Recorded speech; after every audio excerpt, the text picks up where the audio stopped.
Chris. I'm going to show you how to rig a quadralette on a three-piece anchor. So what I have in front of me is about 18 feet of cordelette tied together, pretty typical for most anchors. And then I have my, my anchor placements.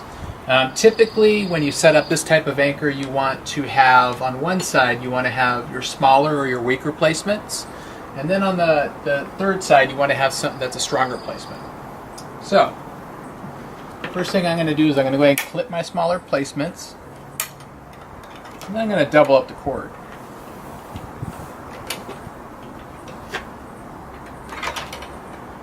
And then what I'm going to do is I'm going to reach up as close as I can get to the bottom placement, and I'm going to put the first of two limiter knots. See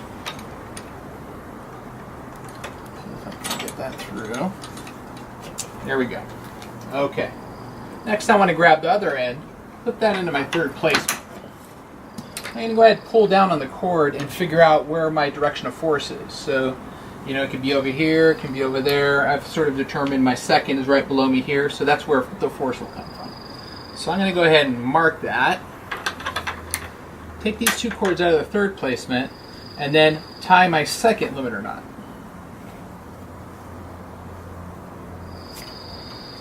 And clip that right back into the third placement.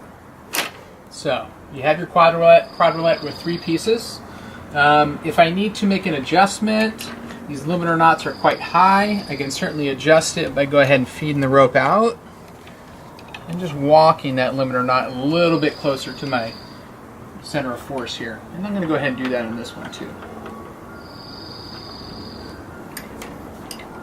So that essentially limits extension. If any one of these pieces were to blow, it would only go as far as there. So, I have my quadralette set up.